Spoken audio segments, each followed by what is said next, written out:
Commission ముందు హరీష్ రావు హాజరయ్యారు. విచారణ ముగిసింది అని బయటకు వచ్చి మీడియాతో మాట్లాడుతున్నారు. లైవ్ చూద్దాం. ప్రవీణ్ గారు ఉన్నారా? ప్రవీణ్ గారిని నవీన్ నవీన్ నవీన్ నవీన్ ప్రవీణ్ గారు అక్కడ నమస్తే నమస్తే ప్రభాకర్ అన్న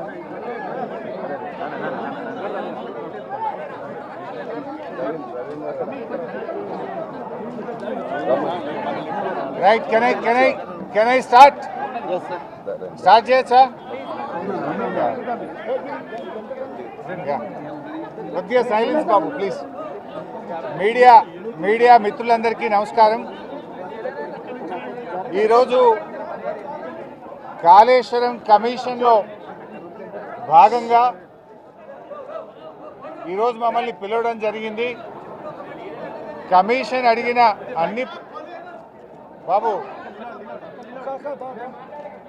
కమిషన్ అడిగినటువంటి అన్ని ప్రశ్నలకు కూడా సమాధానాలు చెప్పడం జరిగింది. వారికి సమాధానాలు నోటి మాటగా చెప్పడమే కాదు, అన్ని రకాల ఎవిడెన్స్లు కూడా పూర్తి స్థాయిలో అందించడం జరిగింది. నేను మీడియాతో కూడా ఒకటే కోరుతా ఉన్నా, ఎందుకంటే మేము కమిషన్ ముందు హాజరై వచ్చి ఇక్కడ నేను రాజకీయాలు మాట్లాడడమో ఇతర అంశాల జోలికి వెళ్ళను. రాజకీయాలు ఉంటే రేపు మాట్లాడుకుందాం, క్వశ్చన్ అండ్ ఆన్సర్స్ రేపు అడగండి, అన్నిటికీ ఆన్సర్ ఇస్తా. బట్ ఈరోజు ఎందుకంటే కమిషన్ ముందు ఏం జరిగిందో మీకు కావాలి, ఎందుకంటే ఐ కెనాట్ మిస్గైడ్.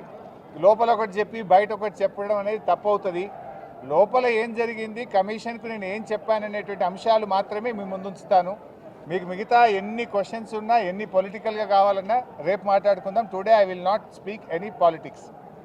ముఖ్యంగా మొట్టమొదలు తమ్మిడిహట్టి నుంచి మేడిగడ్డకు ఎందుకు మార్చారు అనే దాని మీద చాలాసేపు డిస్కషన్ జరిగింది. దానికి నేను సవివరంగా సమాధానం చెప్పడం జరిగింది. ముఖ్యంగా కొత్తగా ఏర్పడ్డ తెలంగాణ ప్రభుత్వం తమ్మిడిహట్టి దగ్గరే దాన్ని కట్టడానికి అన్ని రకాల ప్రయత్నం చేశాము. నేను ఇరిగేషన్ మంత్రి అయినప్పుడు రివ్యూ చేసుకుంటే ప్రాణహిత చేవెళ్ల ప్రాజెక్టును 7 భాగాలు 28 ప్యాకేజీలుగా నిర్ణయించి టెండర్లు పిలిచి పనులు ప్రారంభించారు. హెడ్ దగ్గర పని స్టార్ట్ చేయకుండా తోకల దగ్గర పని స్టార్ట్ చేసిండ్రు. ఎక్కడైతే నీళ్లు డ్రా చేయాలో, ఎక్కడైతే తమ్మిడిహట్టి దగ్గర నుంచి నీళ్లు తేవాలో అక్కడి నుంచి పని ప్రారంభించకుండా ఎక్కడెక్కడో కాలువలు టన్నెలు తవ్వారు. సో నేను ఇరిగేషన్ మంత్రి అయిన తర్వాత రివ్యూ చేసి, మరి ఈ ప్రాజెక్టులో ఆల్రెడీ ఖర్చు జరిగింది కదా, దీన్ని కొనసాగించాలని అప్పటి మహారాష్ట్ర కాంగ్రెస్ ప్రభుత్వానికి మేము కన్సల్ట్ చేశాం.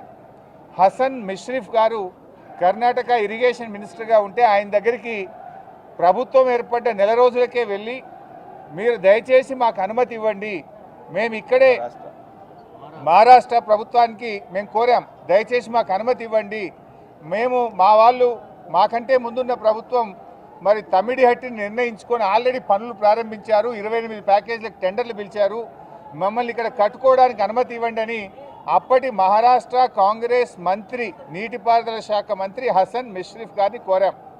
ఆ మినిట్స్ ఆఫ్ ద మీటింగ్ కూడా కమిషన్కి అందించాను. ఆనాడు ఇరిగేషన్ మంత్రిగా ఉన్నటువంటి మిష్రిఫ్ గారు చాలా స్పష్టంగా ఏం చెప్పిందంటే, మేము 7 ఏళ్లుగా ఇక్కడ కట్టడానికి ఒప్పుకోలేదు, మా రాష్ట్రంలో ధర్నాలు ఉద్యమాలు జరుగుతూ ఉన్నాయి, మేము 152 మీటర్ల దగ్గర ఒప్పుకోలేము. ఈ విషయం మీద మా ముఖ్యమంత్రి పృథ్వీరాజ్ చౌహాన్ గారు మీ ముఖ్యమంత్రి కిరణ్ కుమార్ రెడ్డికి ఇప్పటికే లేఖ రాశారు అని ఆ లేఖ నాకు అందించారు. ఆ లేఖను ఇప్పుడు కమిషన్ దృష్టికి తీసుకుపోయాను నేను.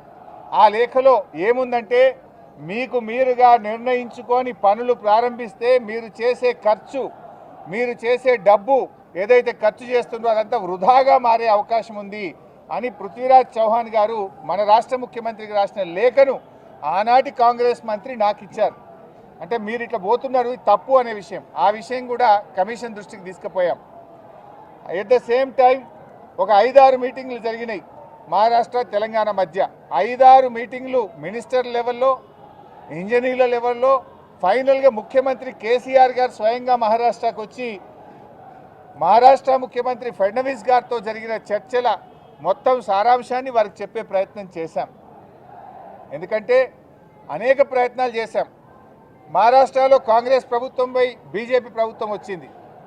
అప్పుడు గిరీష్ మహాజన్ గారు నీటిపారుదల శాఖ మంత్రిగా ఉంటే 2015 జనవరిలో నేను వెళ్ళి గిరీష్ మహాజన్ గారిని కూడా మీరు ఎంత నష్టపరిహారం అడిగినా ఇస్తాము, దయచేసి మాకు ఉద్యమాల్లో నుంచి వచ్చిన ప్రభుత్వం, నీళ్ల కోసమే తెలంగాణ ఉద్యమం జరిగింది, నీళ్లే మాకు జీవాధారం, మాకు తమ్మిడిహట్టి దగ్గర అనుమతించండి అని గిరీష్ మహాజన్ గారిని కూడా కోరాం. ఆయన కూడా ససేమిరా అన్నారు.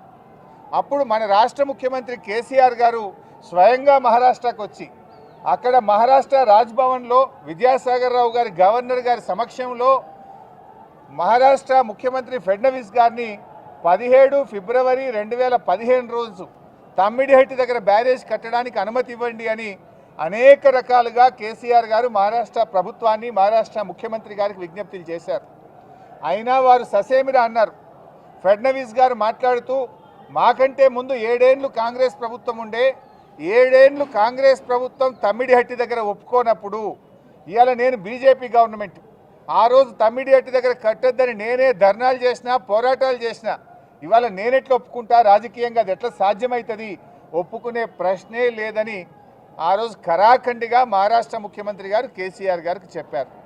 అంటే 7 ఏళ్ళు మహారాష్ట్రలో కాంగ్రెస్, ఢిల్లీలో కాంగ్రెస్, మన దగ్గర కాంగ్రెస్, 3 చోట్ల కాంగ్రెస్ ప్రభుత్వం ఉన్నా తమ్మిడిహట్టి దగ్గర బ్యారేజీలకు ఒప్పించడంలో, అగ్రిమెంట్ చేయడంలో, పనులు చేయడంలో ఆనాటి కాంగ్రెస్ ప్రభుత్వం పూర్తిగా ఫెయిల్ అయింది. నాటి కాంగ్రెస్ ప్రభుత్వంలో ఉత్తమ్ కుమార్ రెడ్డి, కోమటిరెడ్డి వెంకటరెడ్డి, శ్రీధర్ బాబు వీళ్ళే తెలంగాణ ప్రాంతం నుంచి మంత్రులుగా ఉన్నారు. మీరు పట్టించుకోలే, 7 ఏళ్ళు మీరు చేయలే. బట్ అయినా మేము అన్ని రకాలుగా ప్రయత్నం చేశాం. ఇంత మధ్యలోనే ఈ సమయంలోనే సెంట్రల్ వాటర్ కమిషన్ తమ్మిడిహట్టి దగ్గర నీళ్లు లేవు అని 2 లేఖలు రాసింది. 2 లేఖల్లో స్పష్టంగా అక్కడ నీటి లభ్యత తక్కువ ఉంది, మీరు ప్రత్యామ్నాయం చూసుకోండి అని మనకు కేంద్ర సిడబ్ల్యూసి మనకు చెప్పడం జరిగింది. అదేవిధంగా అదే సిడబ్ల్యూసి మీరు కట్టిన రిజర్వాయర్లు తక్కువ ఉన్నాయి, రిజర్వాయర్ల సంఖ్య పెంచుకోండి అని కూడా చెప్పింది. ఇవన్నీ లెటర్లు కూడా ఈరోజు కమిషన్కి ఇచ్చాను. సిడబ్ల్యూసి నుంచి వచ్చిన 3 లేఖలు ఈరోజు కమిషన్కి ఇచ్చాం. అప్పుడు కూడా కేసీఆర్ గారు ఒకవైపు మహారాష్ట్ర ఒప్పుకోవడం లేదు, రెండవ వైపు నీళ్ళే లేవు. ఈ పరిస్థితుల్లో ఏం చేయాలని కేంద్ర ప్రభుత్వ సంస్థ వ్యాప్కోస్కు కేసీఆర్ గారు మరి ఏం చేయాలో ప్రత్యామ్నాయం సూచించండి అని వ్యాప్కోస్కు మేము ఇవ్వడం జరిగింది. వ్యాప్కోస్ ఎవరో అల్లాటప్ప సంస్థ కాదు, అది సిడబ్ల్యూసిలో అంతర్భాగము, కేంద్ర జలవనరుల శాఖలో అంతర్భాగము. ఆ వ్యాప్కోస్కి ఇస్తే వ్యాప్కోస్ లైడార్ సర్వే చేసి డీటెయిల్డ్గా ఎగ్జామిన్ చేసి మాకు మేడిగడ్డ దగ్గర నీటి లభ్యత ఉంటుంది, అక్కడ ప్రాజెక్టు కట్టుకోండి అని వ్యాప్కోస్ అనే సంస్థ చెప్పింది. ఆ వివరాలు కూడా కమిషన్కి అందించాం. సో వ్యాప్కోస్ నివేదిక మేరకు, సెంట్రల్ వాటర్ కమిషన్ సూచనల మేరకు మహారాష్ట్ర ఒప్పుకోకపోవడం వల్ల మన ఇంజనీర్ల రికమెండేషన్ మేరకు ఆనాడు రాష్ట్ర ప్రభుత్వం నీళ్లు లేని చోట నుంచి నీళ్లున్న చోటకు మేడిగడ్డ ప్రాజెక్టుకు రూపకల్పన చేశాం. మీరు ఆనాడు నీళ్లు లేని చోట ప్రాజెక్ట్ ఇరికిచ్చే ప్రయత్నం చేసినారు. 7 ఏళ్లలో మహారాష్ట్రాన్ని ఒప్పించలేకపోయారు. అక్కడ వైల్డ్ లైఫ్ ప్రాజెక్ట్ కూడా ఉంది, చాప్రాల్ అనే వైల్డ్ లైఫ్ ప్రాజెక్ట్ కూడా తమ్మిడిహట్టి దగ్గర ఉంది. వైల్డ్ లైఫ్ ప్రాజెక్ట్కి అనుమతి రావాలంటే 10 ఏళ్ళు అవుతుంది. మరి పోరాటాల నుంచి నీళ్ల కోసం ఉద్యమించిన తెలంగాణ ప్రభుత్వం నీళ్ల కోసం మేము వ్యాప్కోస్ యొక్క ఆలోచన మేరకు, సూచనల మేరకు నీళ్లు లేని చోట మీరు ప్రాజెక్టు ప్రతిపాదిస్తే నీళ్లు ఉన్న చోటికి మార్చడం జరిగింది. ఎందుకు మార్చామనేది documents, evidences, meeting minutes, Central Water Commission లెటర్లు, మహారాష్ట్ర ముఖ్యమంత్రి రాసిన లెటరు అన్నింటినీ కూడా కమిషన్కు పూర్తి ఆధారాలతో సహా సమర్పించడం జరిగింది. ఎందుకు మార్చవలసి వచ్చిందో సవివరంగా చెప్పేటువంటి ప్రయత్నం మేము చేయడం జరిగింది. కాళేశ్వరం కార్పొరేషన్కు క్యాబినెట్ అనుమతి ఉందా అని అడిగారు. క్యాబినెట్ అనుమతి ఉంది అని స్పష్టంగా వివరాలన్నీ కూడా అందించడం జరిగింది. అదేవిధంగా బ్యారేజీ లొకేషన్ మార్పుల గురించి కూడా అడిగారు. అన్నారం, సుందిళ్ళ గురించి అది ప్యూర్లీ టెక్నికల్ డెసిషన్. ఇంజనీర్లు డీటెయిల్డ్ సర్వే ఆధారంగా దేశంలో అనేక ప్రాజెక్టులకు కూడా ఈ రకంగా మారుతుంటాయి. మన నాగార్జున సాగర్ కూడా మారింది, ఎస్ఆర్ఎస్పి ప్రాజెక్ట్ కూడా మారింది. సో అది ఏదన్నా డెసిషన్ బ్యారేజ్ కొంత ముందుకు వెనకకు జరిగేది అది ఇంజనీరింగ్ డిపార్ట్మెంట్ తీసుకోవాల్సినటువంటి నిర్ణయాలు అనేటువంటి విషయాన్ని కూడా కమిషన్ గారు అడిగినప్పుడు మేము చెప్పడం జరిగింది. మొత్తంగా ఈ ప్రాజెక్టులో రిజర్వాయర్ల కెపాసిటీ ఎంత, నీటి నిల్వ సామర్థ్యం ఎంత ఉంది అని అడిగితే 141 టీఎంసీల సామర్థ్యం ఉందని చెప్పి కూడా మేము వారికి చెప్పడం జరిగింది. అదేవిధంగా కాళేశ్వరంను కొంతమంది ఇవాళ పిచ్చి పిచ్చిగా కూలేశ్వరం అని మాట్లాడుతున్నారు. మొన్ననే నేను ప్రజెంటేషన్లో కూడా సవివరంగా చెప్పాను. కాళేశ్వరంలో 100 భాగాలు ఉన్నాయి. 100 భాగాల్లో అన్నీ ఇంటాక్ట్ ఉన్నాయి.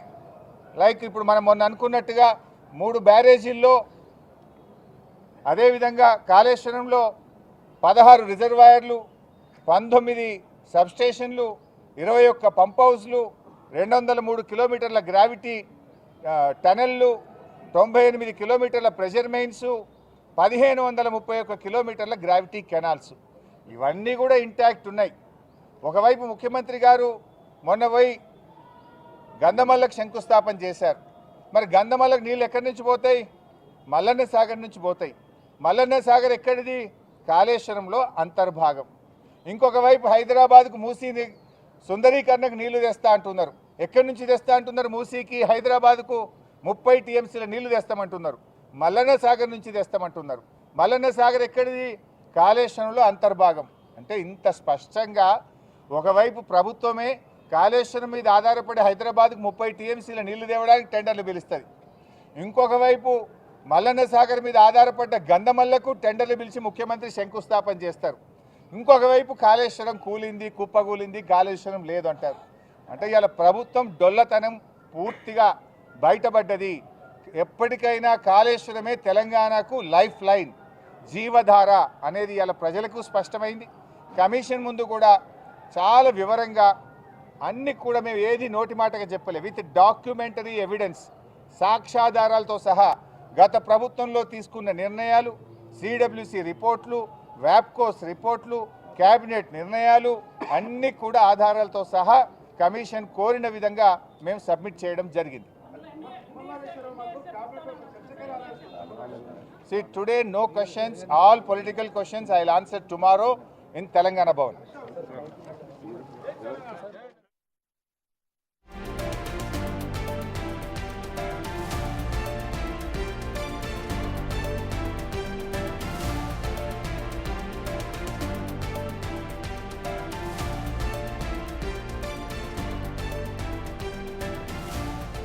కాళేశ్వరం కమిషన్ ముందు హరీష్ రావు విచారణ ముగిసింది. విచారణ అనంతరం కూడా హరీష్ రావు మాట్లాడుతూ కమిషన్ అడిగిన ప్రశ్నలకు తాను అన్ని సమాధానాలు, డాక్యుమెంటేషన్స్ కూడా ఇచ్చినట్టుగా ఆయన క్లారిఫై చేశారు. అయితే కమిషన్ అసలు ఏం అడిగింది అనే ప్రశ్నకు తమ్మిడిహట్టి నుండి మేడిగడ్డకు అసలు ఎందుకు మార్చారు అనే మేజర్ క్వశ్చన్ ఇటు కమిషన్ అడిగినట్టుగా ఆయన ప్రస్తావించారు. దీనికి సంబంధించి ఆయన మాట్లాడుతూ కూడా అప్పటి ప్రభుత్వాలు, వేరే state governments and irrigation ministers ఎవరూ కూడా తమ్మిడిహట్టి దగ్గర అక్కడ పనులు చేసుకోవడానికి అంగీకరించకపోవడంతోనే మళ్ళీ లొకేషన్ని మార్చాల్సి వచ్చిందంటూ కూడా హరీష్ రావు వ్యాఖ్యానించారు. అయితే ఆల్రెడీ పనులు స్టార్ట్ అయిపోయాయి, ఆల్రెడీ అక్కడ టెయిల్స్ నుండి పనులు ప్రారంభం చేశారు. దాని గురించి వేరే స్టేట్స్ కర్ణాటక, మహారాష్ట్ర సీఎంలు, ఇరిగేషన్ మినిస్టర్లతో మాట్లాడిన అనంతరం వాళ్ళు చెప్పింది ఒకటే, మేము అనుమతించలేదు అంటూ కూడా అప్పటి లెటర్స్ అండ్ డాక్యుమెంట్స్ అన్నిటినీ మేము కమిషన్కి అందజేశామంటూ హరీష్ రావు స్పష్టం చేస్తున్నారు. ఇటు ప్రభుత్వాలను ఆశ్రయించిన తరువాత, ఇరిగేషన్ మినిస్టర్స్ సూచించిన తరువాత వాళ్ళు ససేమిరా అనటంతోనే వ్యాప్కోస్ అనే సంస్థను ఆశ్రయించాం. ఆ సంస్థ ఇచ్చిన రిపోర్ట్ ఆధారంగానే మేడిగడ్డను సెలెక్ట్ చేసుకున్నామంటూ కూడా హరీష్ మాట్లాడుతూ చెప్పుకొచ్చారు.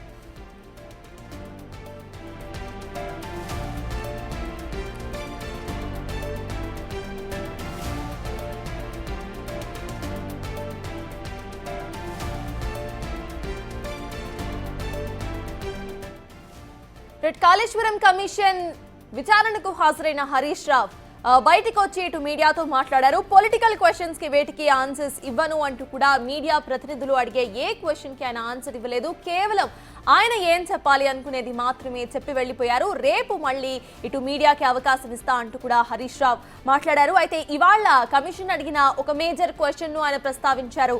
అసలు తమ్మిడిహట్టి నుండి మేడిగడ్డకు ఎందుకు మార్చారు అనేది మేజర్ క్వశ్చన్ ఇటు కమిషన్ అడిగినట్టుగా ఆయన ప్రస్తావించారు. దీనికి ఆయన ఇచ్చిన ఆన్సర్ ఇటు ఫస్ట్ అక్కడే కట్టడానికి ప్రయత్నాలు చేశాం. గత ప్రభుత్వం ఆల్రెడీ అక్కడ పనులను ప్రారంభించేసింది. దీనికి సంబంధించి Maharashtra CM and Karnataka irrigation ministers ని అప్పట్లో మేము కలిసాము. కానీ వాళ్ళు ససేమిరా అనటంతోనే మేము అక్కడ పనులను ఆపేసి మేడిగట్టుకు షిఫ్ట్ అవ్వాల్సిన అవసరం వచ్చింది అంటూ కూడా ఆయన మాట్లాడుతూ చెప్పే ప్రయత్నం చేశారు. అయితే కంప్లీట్ గా ఇటు గత ప్రభుత్వం యొక్క తప్పిదం వల్లనే ఇది మొత్తం జరిగింది. గత ప్రభుత్వం తప్పిదం వల్లనే ప్రభుత్వ నిధులు కూడా వృధా అయ్యాయి అంటూ ఆయన వ్యాఖ్యానిస్తూ మాట్లాడారు.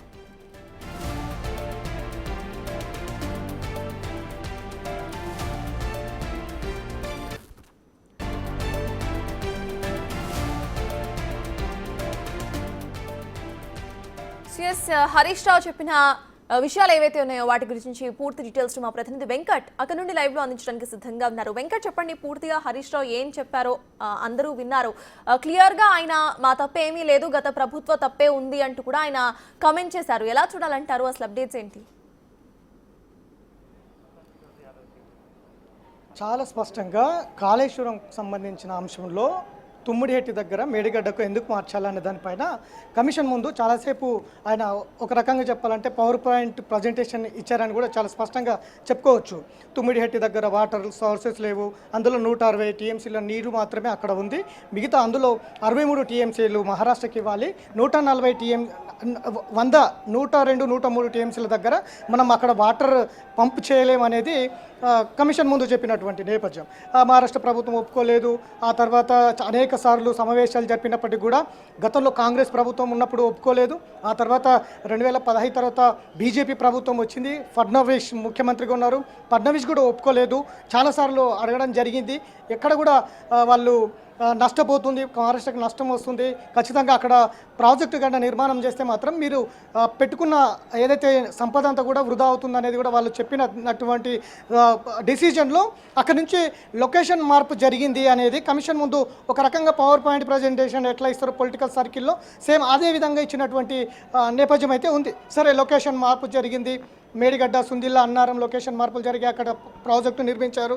సిడబ్ల్యూసీ చెప్పింది, వ్యాప్కో సంస్థ సూచనలు చేసింది.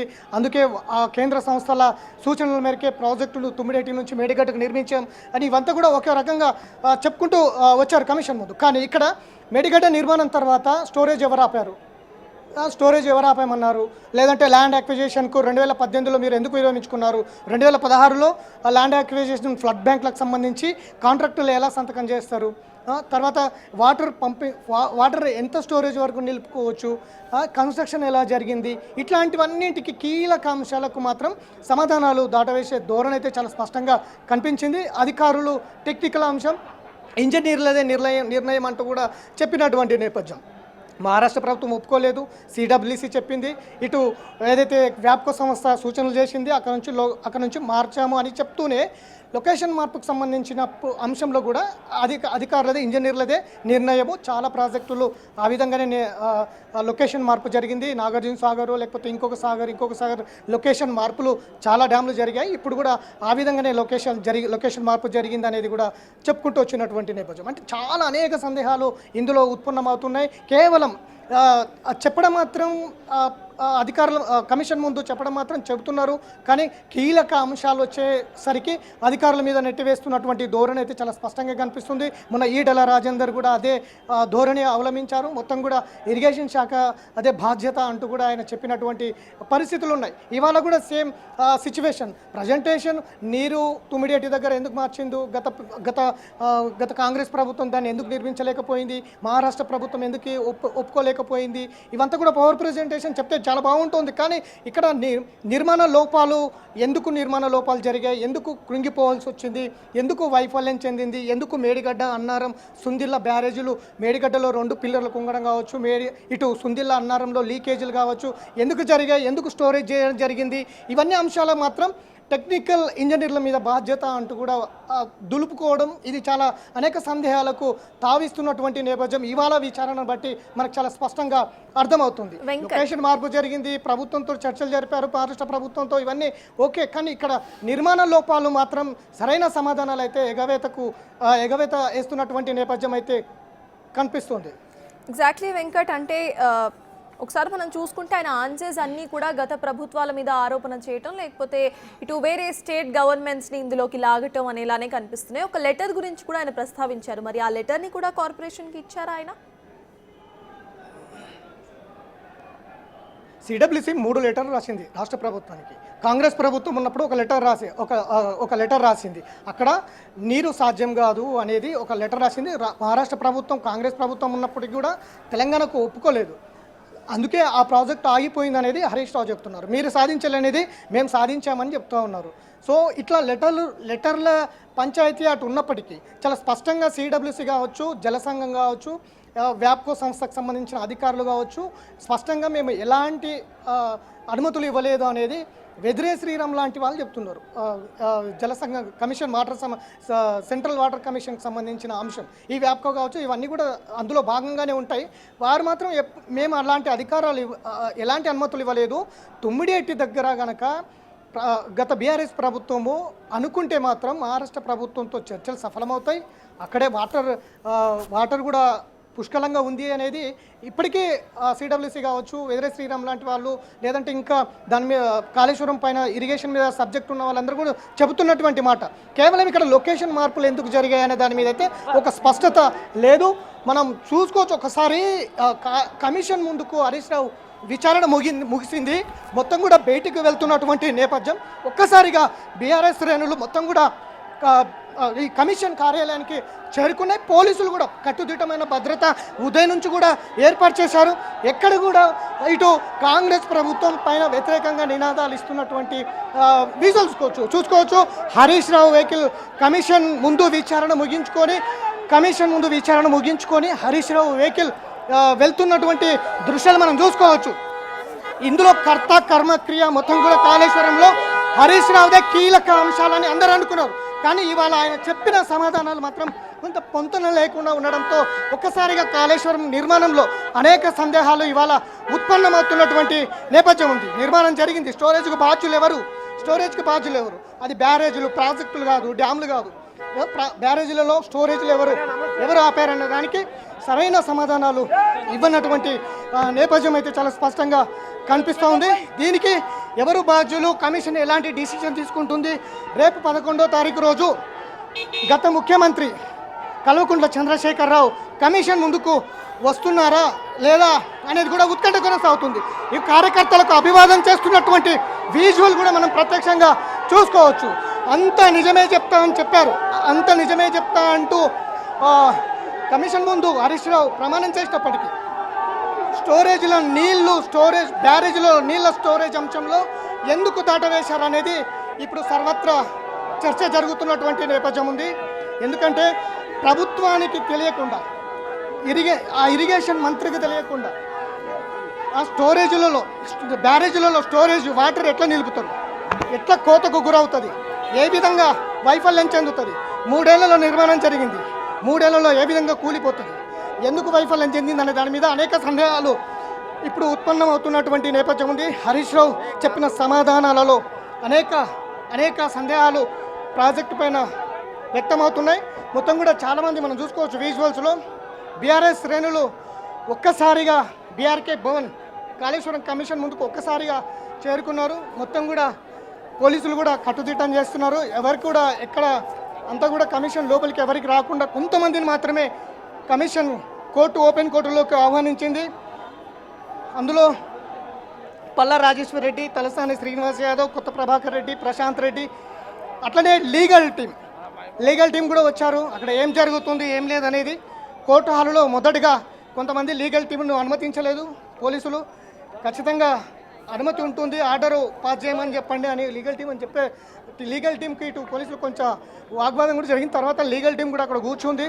అట్లనే బీఆర్ఎస్ నేతలు కూడా కొంత కీలక నేతలు కూడా అక్కడ ఓపెన్ కోర్టులో హాజరయ్యారు. మొత్తం కూడా పూర్తిగా విచారణ దాదాపు 40 నిమిషాల పాటు విచారణ కొనసాగింది. పెద్ద ఎత్తున అభిమానులు ఇటు కార్యకర్తలు కూడా చాలామంది ఇక్కడికి తరలి వచ్చారు. ఉదయం నుంచి కూడా ఈ జిహెచ్ఎంసీకి వెళ్ళే ప్రధాన రహదారి అంతా కూడా మొత్తం కూడా పోలీసుల ఆధీనంలోకి తీసుకున్నారు. కమిషన్ విచారణ జరిగేంతసేపు కూడా శ్రేణులందరూ కూడా నినాదాలతో హోరెత్తిస్తున్నటువంటి నేపథ్యం అయితే ఇక్కడ కనిపిస్తుంది. మొత్తం మీద ఏం జరిగింది కాళేశ్వరం కమిషన్లో అనేది ఒక ఉత్కంఠ అయితే కొనసాగింది. హరీష్ రావే ఇరిగేషన్ మినిస్టర్గా కొనసాగారు. 2014 జూన్ 2014 తెలంగాణలో బీఆర్ఎస్ పార్టీ అధికారంలోకి వచ్చింది. 2016లో కాళేశ్వరం ప్రాజెక్టు నిర్మాణం చేపట్టారు. 2019లో కాళేశ్వరం ప్రాజెక్టు పూర్తి చేశారు. 2022-23 మధ్యలో కాళేశ్వరం మేడిగడ్డ ప్రధాన బ్యారేజ్ కృంగిపోవడం జరిగింది. ఈ కృంగిపోవడానికి బాధ్యులు ఇప్పుడు ఎవరన్నది చాలా ప్రశ్నార్థకంగా మిగిలింది. ప్రాజెక్టు నిర్మాణము, తెలంగాణకు నీళ్లు లేవు, నిధులు నియామకాల పేరుతో తెలంగాణ ఏర్పడింది. ఇక్కడ నీళ్ల పేరుతోనే ప్రాజెక్టు నిర్మాణం జరిగింది.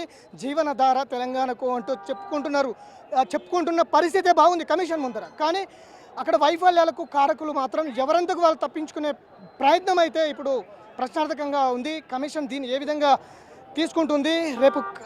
రేపు 11వ తారీఖు రోజు గత ముఖ్యమంత్రి కేసీఆర్ రాబోతున్నారు. ఏం చెప్పబోతున్నారు? ఇప్పటికే అధికారుల మీద గతం నుంచి కూడా అధికారులందరూ గత ప్రభుత్వ పెద్దలు అని చెప్పారు. ఇప్పుడు ఇరిగేషన్ మినిస్టర్ కావచ్చు, ఆర్థిక శాఖ మంత్రి ఈటెల రాజేందర్ కావచ్చు, హరీష్ రావు కావచ్చు, స్టోరేజీలు బ్యారేజీలలో వాటర్ స్టోరేజీలకు సంబంధించి, దాంతోపాటు పగుళ్ళ గురించి, లీకేజీల గురించి, కింద కోతకు గురవడం గురించి ఇదంతా కూడా అధికారుల మీద నెట్టివేసే ధోరణి అయితే చాలా స్పష్టంగా కనిపిస్తుంది. అధికారులు పై అధికారుల మీద వేస్తారు, అధికారులు రాజకీయ నేతల మీద వేసుకున్నటువంటి ధోరణి మొత్తం కనిపిస్తుంది. దీనికి కమిషన్ ఏ విధమైనటువంటి నివేదిక ఇస్తుంది? ఈ కాళేశ్వరంకి సంబంధించిన అంశంలో ఏ విధమైనటువంటి ప్రభుత్వ నివేదిక? ఇప్పటికే ఎన్డీఎస్ఏ తప్పిదాలు జరిగాయని చెప్పింది చాలా క్లారిటీగా. ఎన్డీఎస్ఏతో పాటు విజిలెన్స్ కూడా విజిలెన్స్ రిపోర్ట్ కూడా దాదాపు 55 మంది దోషులుగా చర్యలు తీసుకోవాలంటూ కూడా రిపోర్ట్ ఇచ్చింది. ఈ రెండింటితో పాటు కాగ్ నివేదిక కూడా తప్పు పట్టింది. సో ప్రభుత్వం తెలియకుండా ఈ ప్రాజెక్టు నిర్మాణం జరగలేదు, జరుగుతుందని కూడా ఎవరు ఊహించరు. కానీ ప్రభుత్వం ఇక్కడ అధికారుల మీద నెట్టివేసే ధోరణి అయితే చాలా స్పష్టంగా కనిపిస్తుంది. కార్పొరేషన్ ఎందుకు ఏర్పాటు చేశారన్న దాని మీద కూడా ఒక క్లారిటీ లేదు. కార్పొరేషన్ తెలంగాణ ఏర్పడింది, ప్రభుత్వంతో నిధులు లేవు, చాలా ఆర్థికంగా వెనుకబడి ఉంది. అందుకే కార్పొరేషన్ ఏర్పాటు చేసినాం, కార్పొరేషన్ కింద నిధులు తీసుకొచ్చాం. ఆ నిధులకు ప్రభుత్వం గ్యారంటీ ఇచ్చింది. రాష్ట్ర ప్రభుత్వం కేవలం జాతీయ ప్రభుత్వ రంగ సంస్థలు, కేంద్ర ప్రభుత్వ అనుమతులున్న బ్యాంకుల నుంచే రుణాలు తీసుకొచ్చాం. ఎక్కడ కూడా ఒక్క రూపాయి కూడా ఆ లోన్లకు సంబంధించి ఎక్కడ కూడా మనం ఎగ్గొట్టలేదు. కంటిన్యూగా రన్ అవుతూ ఉన్నాయి. కొంత కరోనా టైంలో కొంచెం ఇబ్బంది ఏర్పాటైంది అంటూ కూడా మొత్తం క్లియర్గా కట్గా చెప్పుకుంటూ వచ్చారు. కానీ ఇది ఆర్థిక శాఖకు సంబంధం లేకుండా ఎలా జరుగుతుంది, ఇరిగేషన్ ఎట్లా మెయింటైన్ చేస్తుంది, ఇవన్నీ కూడా చాలా అనేక సందేహాలు ఉత్పన్నమవుతున్నటువంటి నేపథ్యంలో రేపు కేసీఆర్ వస్తున్నారా, వచ్చి ఏం చెప్పబోతున్నారు? Kaleshwaram project KCR brain child Kaleshwaram పదే చెప్పుకుంటున్నటువంటి నేపథ్యంలో రేపు ఏం చెప్పబోతున్నారు, ఏం చెబుతారు? కాళేశ్వరంకి సంబంధించి కృంగుబాటు గురించి ప్రధానంగా కాళేశ్వరం నిర్మాణం నీళ్లు కావాలి తెలంగాణకి, నిధులు నియామకాల మీద ఏర్పడ్డది కాబట్టి కావాలి తెలంగాణకు నీళ్లు కావాలి. కానీ నీళ్ళ పేరుతో ప్రాజెక్టులు కట్టిన తర్వాత దాన్ని మెయింటెనెన్స్ లోపం చాలా ఇవాళ ఆలోచింపజేస్తుంది కాళేశ్వరం ప్రాజెక్టుకి సంబంధించి. ఆయన ఓవరాల్గా నిజం చెప్పాలంటే కమిషన్ ముందర పవర్ పాయింట్ ప్రజెంటేషన్ ఇచ్చినట్టుగా చాలా స్పష్టంగా అర్థమవుతుంది. కమిషన్ కూడా మొత్తం ఆయన నుంచి డేటా సేకరించి ఉంది, మొత్తం కూడా చెప్పినట్టు వింటూ వచ్చింది. ఆ తర్వాత పూర్తిగా డేటా అంతా సేకరించి పెట్టుకుంది. దీని మీద ఈటెల రాజేందర్ చెప్పినటువంటి అంశాలు కావచ్చు, ఇటు హరీష్ రావు చెప్పినటువంటి అంశాలు కావచ్చు, అట్లనే అధికారులు 109 మంది ఇప్పటివరకు విచారించి ఉంది కమిషన్. వారు చెప్పినటువంటి డేటా అంతా కూడా ఇప్పటికే కమిషన్ దగ్గర భద్రంగా ఉంది. సో రేపు ముఖ్యమంత్రి వస్తున్నారా, గత బీఆర్ఎస్ ముఖ్యమంత్రి కేసీఆర్ రాబోతున్నారా కమిషన్కి, ఏం చెప్పబోతున్నారు? కాళేశ్వరంకి సంబంధించిన అంశంలో అయితే కొంచెం ఉత్కంఠ కొనసాగుతుంది. ముందు నుంచి కూడా అదే ధోరణి అయితే వస్తూ ఉంది. అధికారులకు సంబంధించి ఒకరి మీద ఒకరు నెట్టుకోవడం అయితే చాలా స్పష్టంగా కనిపిస్తుంది. కీలక అంశాలు, స్టోరేజ్లు ఎవరు నిలిపారు, ఎందుకు పగుళ్ళు వచ్చినాయి, ఎందుకు కోత గురైంది అనే అంశంలో టెక్నికల్ ఇంజనీర్లదే బాధ్యత అంటూ చేతులు ఎత్తేయడం, ఇట్లాంటి అంశాల మీద కమిషన్ ఏ విధంగా చర్య తీసుకుంటుంది? అట్లనే విజిలెన్స్ ఇచ్చిన రిపోర్ట్ కావచ్చు, అట్లనే సెంట్రల్ ఏదైతే సిడబ్ల్యూసీ కావచ్చు, లేదంటే ఎన్డీఎస్ఏ ఇచ్చినటువంటి రిపోర్ట్స్ కావచ్చు, ఇవన్నీ ఏ విధంగా తీసుకుంటుంది అనేది తెలియాలి. 2014 ముందు బీజేపీ నిజంగా బీఆర్ఎస్ ప్రభుత్వానికి అనుమతులు ఇచ్చిందా? సిడబ్ల్యూసీ కావచ్చు, జనసంఘం కావచ్చు, వ్యాప్కో కావచ్చు, ఇంకొకటి కావచ్చు. ఆ తర్వాత మాట మార్చిందా బీజేపీ అనేది కూడా తెలియాలి. బీజేపీకి బీఆర్ఎస్కి మధ్యలోనే అనుమతులు ఇచ్చి కాళేశ్వరం ప్రాజెక్టు నిర్మాణం జరిగిందా? ఇప్పుడు ఎందుకు బీజేపీ మాట మార్చింది? వీళ్ళు పదే గత ప్రభుత్వ రంగ సంస్థలే ఇచ్చాయి, అనేది కూడా చెప్తున్నటువంటి నేపథ్యంలో అనేక సందేహాలు అయితే ఇందులో ఉత్పన్నమవుతున్నాయి ఇవాళ హరీష్ రావు విచారణ అనంతరం. కానీ దీని చివరి వరకు కమిషన్ ఏ విధంగా నివేదిక ఇస్తుందనేది అయితే సస్పెన్స్ కొనసాగుతోంది. Sartaj. Right, thank you Venkat.